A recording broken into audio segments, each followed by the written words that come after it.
Pourquoi beaucoup de chrétiens continuent à subir l'oppression bien qu'ils vont à l'église? Pourquoi beaucoup de chrétiens continuent à subir l'oppression? Pourquoi beaucoup de chrétiens sont toujours sous le joug de l'esclavage du diable, bien qu'ils vont à l'église, bien qu'ils prient? Bien-aimés, il y a ces choses qu'il faut comprendre pour vivre la paix de Dieu, vivre le salut de Dieu, la liberté dans ce monde. Le fait n'est pas d'aller à l'église, le fait est de comprendre la vision de Dieu pour l'église. Si tu es d'accord avec moi, je veux entendre ton amen. Tu dois comprendre la vision de Dieu pour l'église. Qu'est-ce que tu viens faire à l'église? Tant que tu ne comprends pas pourquoi tu viens faire à l'église, pourquoi Dieu t'a appelé, tant que tu ne réalises pas cela, tu ne comprends pas pourquoi tu viens à l'église, tu n'auras pas la forte chance de voir l'accomplissement du plan de Dieu dans ta vie. Tu dois comprendre pourquoi je vais à l'église. Pourquoi Dieu m'a appelé. Il y a beaucoup de gens dans cette ville. Mais pourquoi Dieu s'est intéressé à moi? Qu'est-ce que je lui ai donné? Parce que je suis qui? Et c'est parce que je suis le fils d'une autorité de la place? Est-ce que parce que Dieu a certainement un plan pour ma vie? Pourquoi tu viens à l'église? Tu dois comprendre pourquoi tu es là. Et tu comprends pourquoi tu es là, alors reste dans le plan conçu par Dieu pour ta vie. Ne te déplace pas ou ne déplace pas la vision de Dieu. Ne déplace pas le plan de Dieu dans ta vie. Beaucoup de chrétiens se sont exposés ou se font exposer à l'église parce que vous avez déplacé l'objectif que Dieu vous a appelé. Vous êtes venu à l'église et vous avez développé des amitiés qui sont hors commun, c'est-à-dire qui ne cadrent pas avec la parole de Dieu. Et vous vous intéressez plus à vos amitiés qu'à la parole de Dieu. C'est ce qui fait qu'aujourd'hui, beaucoup de gens viennent à l'église mais ne vivent pas le plan de Dieu. Tu es venu rencontrer X ou Y ici à l'église, mais tu développes plus d'affinité envers lui qu'envers la parole de Dieu. Et tu vas rater le plan de Dieu.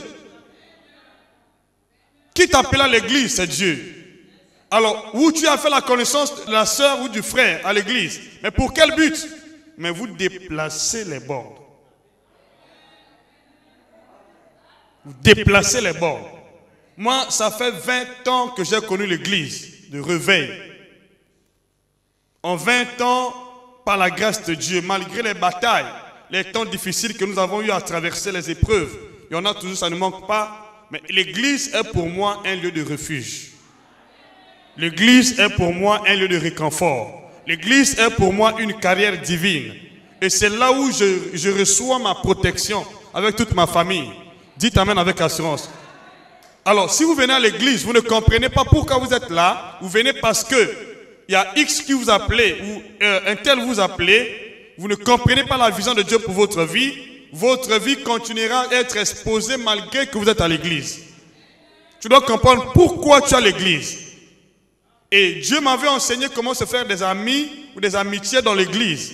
Il dit, si quelqu'un ne partage pas la même foi que toi, ou ne partage pas la même parole que tu crois en Jésus, s'il s'écarte déjà des Écritures, ne t'accroche pas à lui, ne t'attache pas à cette personne. C'est pourquoi dans les jours à venir, je vais vous montrer qu'est-ce qui se passe logiquement dans l'église. Et quels sont les types de croyants que Jésus-Christ est en train d'attendre. Jésus ne s'attend pas à tout ce monde qui vient à l'église. Jésus s'attend à un groupe de chrétiens ou de croyants convertis qui peuvent mener une vie de sanctification, une vie de sainteté, qui peuvent vivre dans ce monde sans tache, sans défaut ni ride. Ce sont des âmes que le Seigneur attend. Il n'attend pas la masse des âmes gagnées dans le monde qui viennent à lui dans la souillure. Il n'attend pas cette masse. Il attend un poignet de chrétiens, un poignet de croyants qui acceptent de vivre une vie de sanctification, de mener une vie pieuse, une vie de sainteté, une vie sans tache, sans défaut, sans ride. Ce sont ces chrétiens que Jésus attend. Dites amen avec assurance. Et ce n'est pas n'importe qui que Jésus attend. Le fait n'est pas d'être là à l'église. Le fait est de vivre la vie de Jésus-Christ. Tant que la vie de Christ n'est pas en toi, tu ne peux pas être accepté dans sa présence. Dis-moi amen avec assurance. Tu dois faire des efforts. Comment dois-je vivre pour plaire à Dieu? Ce n'est pas tout le monde qui vient à l'église qui est agréable à Dieu. C'est juste un nombre de croyants un nombre de personnes. Jésus n'attend pas que nous lui amenions les âmes souillées. Il attend que nous lui présentons des âmes sans tache, sans défaut, sans rides. Ce sont des âmes que le Seigneur attend. Tant que vous ne connaissez pas sa vérité, vous allez rester à la charge de l'homme de Dieu et non à la charge de Dieu. C'est la raison pour laquelle beaucoup de gens viennent à l'église, mais ils ne sont pas du tout pris en compte par Dieu. Parce que tu ne t'es pas converti. La vie que tu mènes ne reflète pas la volonté de Dieu.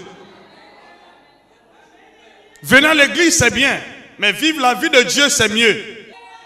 Qui peut dire Amen? Qui peut dire Amen? Alors commence à comprendre et à réaliser pourquoi je viens à l'église. Pourquoi Christ m'a-t-il appelé? Tu n'es pas appelé à cause de l'autre qui est à côté de toi.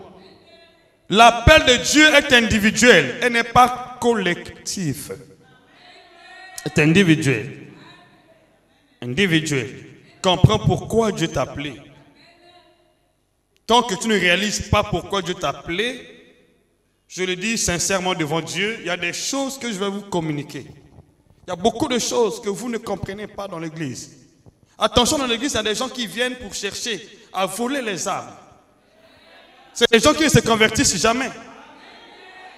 Qui viennent faire des amitiés avec vous, mais pour chercher à vous faire sortir de la volonté de Dieu. Souvenez-vous de l'histoire d'Élymas le magicien, qui faisait opposition à Paul parce qu'il ne voulait pas que le proconsul Sergius Paulus se convertisse. Attention à des gens qui ne viennent pas parce qu'ils veulent que vous avancez avec Dieu, mais qui veulent vous ramener dans le monde. Il faut savoir faire des amitiés dans l'église. Lorsque la personne te cause autour de la parole de Dieu, reste avec la personne. Mais si tu parles d'autre chose, écarte-toi. Ça me fait 20 ans. 20 ans je marche avec Dieu. Et je continue à marcher avec Dieu. Malgré il y a eu des oppositions, il y a eu des choses. C'est mesquin. Alléluia. Je vais vous parler des choses qui vont dépasser votre entendement. Que vous n'avez peut-être jamais entendu aussi. Alléluia. Si tu comprends ces vérités, personne ne pourra affecter ta foi. Personne. Personne ne pourra te décourager. Dis-moi amen avec assurance. Tu vas marcher avec Dieu selon l'appel qu'il vous a adressé. Ok. Pas selon l'autre. Le salut est individuel. Le dernier jour, chacun rendra compte au Seigneur. Devant le tribunal de Christ n'est pas une personne, ou un prophète, ou un apôtre, ou un pasteur qui rendra compte à ta place. C'est toi seul. Tu es d'accord avec moi? Dis amen. Je veux entendre ton amen. Je veux ton amen. Je veux bien ton amen. Je veux très bien ton amen. Je veux entendre ton amen. Que le Seigneur te bénisse abondamment. Qu'il change ton histoire. Qu'il change ton témoignage. Dans le nom de Jésus. Tu ne seras jamais à la merci des puissances occultes. Ni des puissances de ténèbres. Dis amen avec assurance. Dieu m'a rempli de beaucoup de connaissances concernant ce temps-ci. L'après-coronavirus. Et je n'ai pas encore commencé à dire à ce peuple ce que Dieu m'a dit. Je suis en train de vouloir vous ramener dans le plan de Dieu. Mais il y a un temps que je vais disposer pour vous dire qu'est-ce qui se passe maintenant.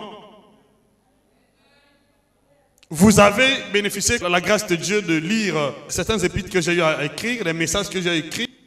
J'ai parlé de beaucoup de choses dans ces messages.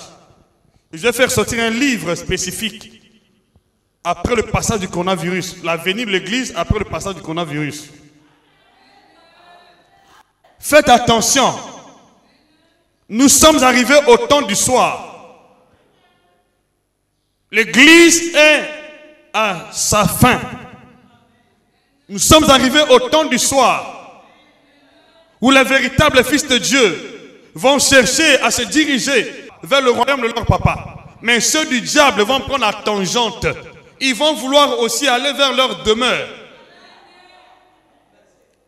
Le temps du soir est le temps de connaître la personne qui vit dans ta maison, celui qui dort dans ta maison, celui qui est membre de ta famille. La journée, tout le monde peut te visiter, mais le soir, chacun doit aller chez lui. L'église est arrivée à son apogée. Nous sommes arrivés au soir de l'église. On va connaître les vrais fils et ceux qui sont fils de la rébellion. Ce temps est arrivé. Dis-moi amen avec assurance. Dis amen. Personne ne pourra te séduire. Dis-moi amen avec joie.